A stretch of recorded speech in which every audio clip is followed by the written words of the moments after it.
अस्सलाम वालेकुम, I am Hafza Alisa Yaqoob. Today we discuss on aggression. Aggression क्या है, अग्रेशन की काजेज़ क्या है, अग्रेशन को किस तरह कम किया जा सकता है और अग्रेशन की जो है वो फैक्टर्स कौन से हैं। Definition: aggression refers to behaviour that is intended to harm another individual. Aggression क्या होता है कि इसके अंदर हमारा ऐसा बिहेवियर होता है कि जिसमें कोशिश होती है इंटेंडेड कि दूसरे पर्सन को जो है वो नुकसान पहुंचाया जा रहा था। Violence is aggression that create extreme physical harm. और वायलेंस क्या होता है, उसके अंदर अग्रेशन की वजह से फिजिकल हार्म भी करते हैं। इमोशनल और impulsive aggression refers to aggression that occur with only a small amount of forethought और इंटेंट, यानी इंटेंट के लिए जो है अग्रेशन दूसरे पर्सन जो हार्म पहुंचाया जाता है। इंस्ट्रूमेंटल और cognitive aggression is intentional and planned. Instrumental जो कोग्निटिव अग्रेशन होता है यानी थिंकिंग अग्रेशन, इसके पीछे एक प्लान होता है, उसके बाद जो है ये अग्रेशन सामने आता है। For example, bully who hits a child and steal her toy, a terrorist who kills civilian to gain political aspire, and a hired assassin are all good example of instrumental aggression। यानी किसी बच्चे को बुली करना, उसके जो खिलौने हैं उनको चुरा लेना, ये तमाम अग्रेशन में आते आते हैं। Some time it is hard instrumental aggression, यानी कि इंस्ट्रूमेंट जो है उसका यूज़ किया जा रहा है। Some time it is hard to distinguish between instrumental and emotional aggression and yet it is important to try to do so. ये अग्रेशन की एक टाइप है जिस होस्टाइल अग्रेशन, जिसमें दूसरे पर्सन को जो है वो वायलेंस करके फिजिकल हार्म जो है वो पहुंचाया जाता है। Causes of aggression: aggression is caused in large part by the negative emotion that we experience as a result of the aversive event.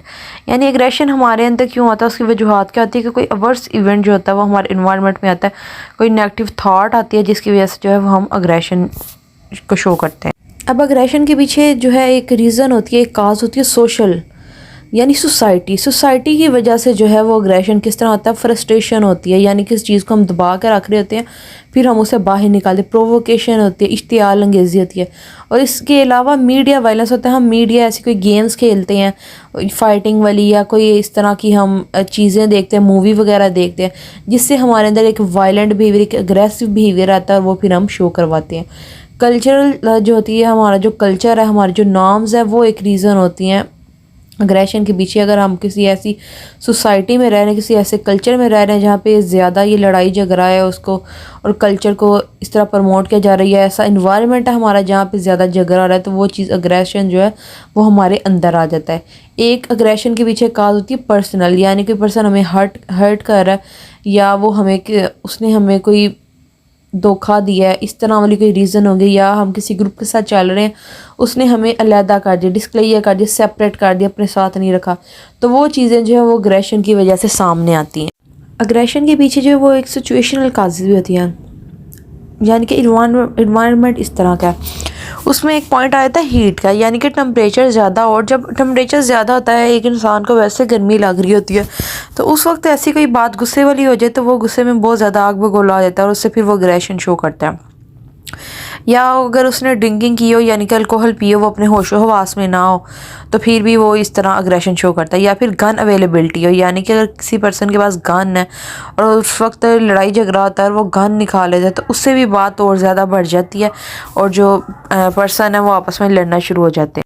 ये इस तरह के अग्रेसिव गेम्स जो हैं जब वो बच्चे खेलते हैं, तो उसके बाद उनके अंदर अग्रेशन आए, तब फिर वो अपने उस अग्रेशन को निकालते हैं बाहर, लोगों को मारने की सूरत में, वायलेंस करने की सूरत में।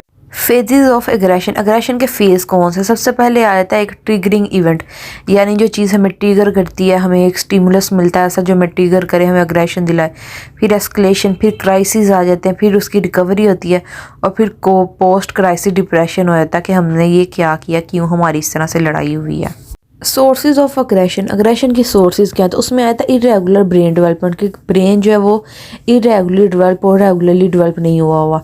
इसके अलावा क्या, अमेगडाला जो है उसका जो एक्टिविटी है वो इंक्रीज़ हो जाए, या जो है कोर्टेक्स जो है उसकी एक्टिविटी जो है वो डिक्रीज़ हो जाए, या हमें हमारे जीन्स से अग्रेशन मिला हो, इनहेरिटेड हो, ब्रेन केमिकल और जो हार्मोन्स है उनका इम्बैलेंस हो जाए, उसकी वजह से अग्रेशन का सामना करना पड़ता है। या इस तरह भी होता है कि कुछ मेडिसिन होती है, उनके साइड इफ़ेक्ट्स में अग्रेशन आता है। और मेडिकल कंडीशंस जी, यानी कि हमें जब हम पहले किसी चीज़ से आवाज़ार हुए हुए अपनी किसी मेडिकल कंडीशन को लेके, ऊपर से कोई ऐसी बात हो जाए तो जो पर्सन है वो एकदम से अग्रेसिव हो जाता है। फैक्टर अफेक्टिंग अग्रेशन, कौन से फैक्टर हैं जो अग्रेशन के ऊपर अफेक्ट करते हैं? उनमें आते हैं biological factor, psychological and social economic factor. Biologically वे के अंदर हमारे जीन से हमें अग्रेशन मिला होता है, किसी मेडिसिन की वजह से या साइकेट्रिक डिजीज़ या न्यूरोट्रांसमीटर जो होते हैं उनकी वर्किंग ख़राब हो जाती है, हार्मोन्स का जो लेवल है वो ख़राब हो जाता है, या ड्रग अब्यूज़ की वजह से जो है अग्रेशन सामने आता है। Features of aggression, physical features के अंदर आता है बीटिंग, हीटिंग, किक करना, स्टबिंग, ये अग्रेशन के फीचर्स हैं। या किसी की प्रॉपर्टी को डैमेज कर देना, जैसे फिज़िकल अब्यूज़ करना, वर्बली उसको मॉकिंग करना, उसका गलत नाम बुलाना उसे, इस तरह जो है हमारे फिज़िकल हमारे जो रिलेशनशिप हैं वो भी ख़राब हो जाते हैं, और उसके साथ जो है अग्रेशन सामने आता है। कि अग्रेसिव बिहेवियर जो है उसको लर्न किया जाता है, उसको अगर उसके पीछे कोई प्राइज़ वगैरह हो तो वो रीइंफोर्स किया जाता है, और बिहेवियर हम किसी को अग्रेशन करता हुआ देखें तो भी इमिटेट कर लेते हैं, और अगर उसकी बजाय पनिशमेंट दी जाए तो फिर बिहेवियर जो है वो इमिटेट हो जाता है, ख़त्म हो जाता है। लेकिन अगर उसे कोई हमारे पीछे उसे हमारे ऐसे बिहेवियर को प्रमोट करे कि तुमने अच्छा किया, ऐसा किया, तो पर्सन जो है वो और ज़्यादा वैसा ही काम करता है। Method for reducing aggression, aggression को किस तरह कम किया जा सकता है? क्लियर एक्सपेक्टेशन रखी जाए, ज़्यादा एक्सपेक्टेशन नहीं किसी से रखी जाए, ताकि जब कभी कोई हमारी एक्सपेक्टेशन के ऊपर पूरा ना उतरे तो हमें गुस्सा आए। रैपो को बिल्ड करना चाहिए, दूसरे को अंडरस्टैंड करना चाहिए, कल्चर सेंसिटिविटी को समझना चाहिए। हो सकता है हमारे कल्चर में जो बात नॉर्मल है दूसरे कल्चर में वो बात बहुत बुरी समझी जाती है और वो पर्सन अग्रेसिव हो जाए। नेगेटिव टॉक से जो है वो अवॉइड करना चाहिए, इनकरेज करना चाहिए दूसरों को, और प्रॉब्लम्स को मैनेज करना चाहिए। इस तरह जो है वो अग्रेशन कम हो सकता है। Theory of aggression. The theory says that aggression is the result of blocking or frustrating a person effort to attain a goal. Aggression की वजह जो है एक पर्सन जब फ्रस्ट्रेट हो तो वो अपने गोल तक नहीं पहुंच सकता है। One first formulated the hypothesis stated that frustration always preceded aggression. Frustration जो है वो अग्रेशन को लीड करती है, अग्रेशन की तरफ लेके जाती है। यानी जब एक पर्सन जो है वो फ्रस्ट्रेट होता है तो फिर वो अग्रेशन शो करता है। अग्रेशन की डिफरेंट टाइप्स है, जिसमें एक आ जाती है इम्पल्सिव अग्रेशन यानी कि रिएक्टिव, कोई पहले इस तरह कर रहा है उसके बाद। एक आती है इंस्ट्रूमेंटल अग्रेशन, ठीक है। उसके अलावा आती है फिजिकल अग्रेशन, किसी को स्लैप करना, हिट करना, और इमोशनली आउटबस्ट हो जाना। Is aggression an emotion while anger is a feeling emotion, aggression is a behaviour और एक्शन। अग्रेशन जो है ये एक इमोशन नहीं है, अग्रेशन जो है ये एक एक्शन है, यानी ये हम परफॉर्म करते हैं। हमें जब गुस्सा आता है, कोई वायलेंट हम होते हैं तो हम ये एक्शन को परफॉर्म करते हैं, फिर हम उसे फिज़िकली हार्म पहुंचाते हैं या वर्बली। ये फ़िज़िकल अग्रेशन की एक फ़िगर है जो कि टुडे यूथ के अंदर है, और इसकी डिफरेंट रीज़न हो सकती हैं, कोई पर्सनल रीज़न भी हो सकती हैं, इसके अलावा सिचुएशनल रीज़न भी हो जाती हैं। हाँ, हीट हो सकती है कि टेम्परेचर ज़्यादा है और वो पर्सन अग्रेसिव हो गए हैं, ये भी रीज़न हो सकती है। Prevention and control of aggression, के अग्रेशन को किस तरह हम कंट्रोल कर सकते हैं या किस तरह हम उसे प्रिवेंट कर सकते हैं।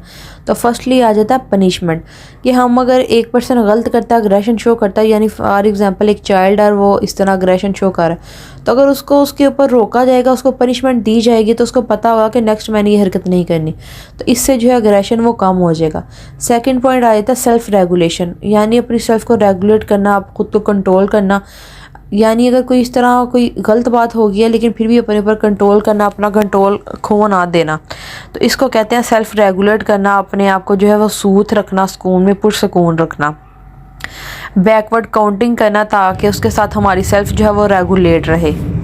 इसके अलावा कथारसिस आ जाता है। कथारसिस जो है वो एक साइकोलॉजिकल टर्म आ जाती है, जिसमें है कि कथारसिस में पर्सन अपने आप की डिफरेंट तरीके से कथारसिस कर सकता है। वो साइकोलॉजिस्ट के पास भी जा सकता है ताकि साइकोलॉजिस्ट उसकी कथारसिस करें, या इसके अलावा वो ख़ुद भी अपनी बातों को बाहर निकाल सकता है। लिख के वो एक डायरी ले ले, उसके ऊपर वो अपने सारे नेगेटिव थाट और अपने इमोशंस जो हैं वो लिख ले, और इस तरह वो अपना कथारसिस कर सकता है। Reducing aggression by thinking non aggressive thought, अगर अग्रेसिव थाट आ रहे हैं तो उसको नॉन अग्रेसिव में चेंज किया जाए। अपना माइंड जो उसका माइंड नेगेटिव की तरफ जा रहा है तो उसको पॉजिटिव की तरह लेके आ जाए। इस तरह अग्रेशन जो है वो कम हो सकता है। The best remedy for a short temper is a long walk, ये कोटेशन है जो कि जैकलीन ने दी है कि टेम्पर जो है शॉर्ट टेम्पर को कम करने की बेस्ट रेमेडी क्या है कि हमें वॉक करनी चाहिए। Like the video and subscribe the channel. Thank you so much. Thank you for watching.